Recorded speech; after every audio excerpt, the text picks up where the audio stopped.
A lot of people want to run New York City. It's official. New York State Senator Jessica Ramos announcing she is running for mayor of New York City. Yeah, the progressive state senator from Queens calls her campaign challenging Mayor Adams in next year's Democratic primary her love letter to the city.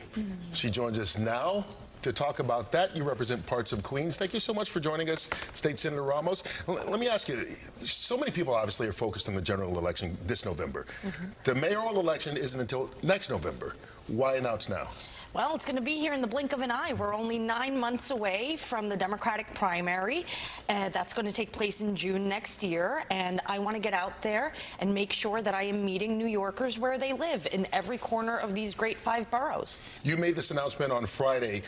The federal investigations have anything to do with the timing of your announcement? No, you know, it took weeks and months for me to talk to my family, my team, supporters, record those videos, and make sure that we were launching a serious campaign so that people know how much I love the city, what our vision is for the city. Over the next 9 months, I'm going to be talking a lot about policy because I want to run a very substantive campaign. I didn't know what the news was going to be this past week. It's very unfortunate. You're talking about the mayor's top lawyer resigning. I am. That was really heartbreaking and disappointing to me. We've heard scandals now in the FDNY, at top brass at the NYPD. I feel like people's trust in our government institutions is eroding, and it's unfair to us who pay taxes, who expect the basic effective delivery of services, picking up the garbage, paving our potholes, making sure our schools are fully funded, that there aren't any games being played with the funding for our children. That should be sacred, and I say that as a mom. Okay, I know that those are very important points. Also, kind of one of the big talking points in your district, people were tweeting me this morning, prostitution in your neighborhood, human trafficking in your neighborhood, going on for months now. Years. Years. Decades, but even. It has gotten worse. It has. It has gotten worse in the last year. It has. It feels terrible as a woman to see how women are being exploited by human traffickers. How would you handle that? Because there's talk and reports that you want to decriminalize prostitution. Well, the state would have to do that. The mayor cannot do that. Well, what the mayor you're a state can senator do, now. Yes, but I don't carry any legislation to do that. What I would want to do as mayor is make sure that we're giving NYPD the supports that they need in order to go after these human traffickers. You know, this has been going on since the 90s. I'm born and raised in my district. You know, I've been living here my entire life.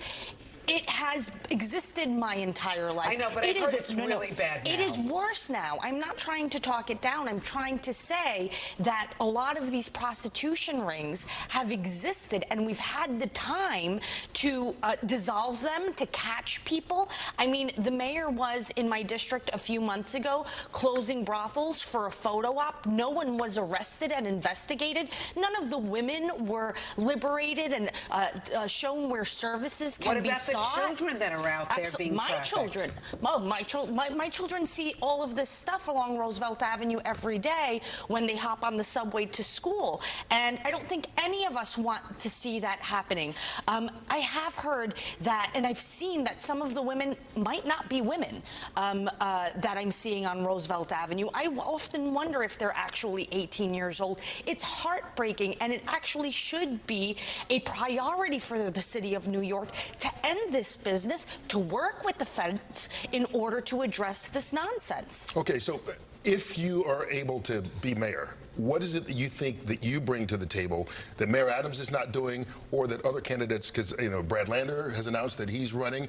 There are some other people that are kind of putting their toe in the water.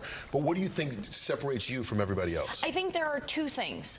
The obvious is I'm the only woman in the race. I bring a certain perspective, trying to raise a family here. And then the second is I'm the only candidate that's actually worked at City Hall, including the current mayor and the other candidates. I've seen the best and worst. I can envision what it's like to fix the nuts and bolts of the interagency work that needs to happen in order for us to have a city government that works. There shouldn't be so much nonsense or in chaos around basic government services being delivered. And that's really what New Yorkers expect. I think someone who talks to them straight, someone who is hustles as hard as they do every day, because that's what we New Yorkers are. We're very hard workers. The mayor should be equally hard working in delivering our services. So you worked under de Blasio, right? I did. Did you think he was a good mayor? I started my career in the city council 20 years ago during the Bloomberg administration.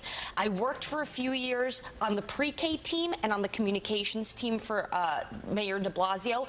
I'm very thankful to him for universal pre-K. Did you think Mayor de Blasio was a good mayor? I think Mayor de Blasio had good things and had things that didn't help. I don't think the mornings at the gym were helpful in creating trust with New Yorkers. You know, we're early risers. We have to go, you know, make money. That's what New Yorkers do. So I think that left some sour taste in people's mouths. I'm up early in the morning. I'm a mom. That's what I have to do. So that it's the same opposite with Mayor Adams and him enjoying exclusive nightclubs at night. I don't have that luxury. I have to check homework and go to bed. That's what I think the work ethic of the mayor should be. All right, you called your campaign a love letter to the city. What is it you love about the city? It's people. I really do. I love people. I love talking to New Yorkers. New Yorkers are very smart and ask great questions. I want to be able to recruit the top talent in the city and really give people the ability to show us their expertise and believe that they can do their job. That's what I think a good manager does. And loving the city, I think, means wanting to see it beautiful and clean and really thinking through how we're addressing our affordable housing crisis, right? Which includes homelessness, which includes families that are having trouble making ends meet. There's a lot of work to be done to put us on pace to reach the goal of, I think it's like 600,000 affordable housing units over the next 10 years. And we're nowhere near on pace right now. Well, State Senator Jessica Ramos, I'm sure we're going to hear from you over the next 9 months. I hope to be invited back soon. Okay, good luck. Thank you so much for having me. Thanks for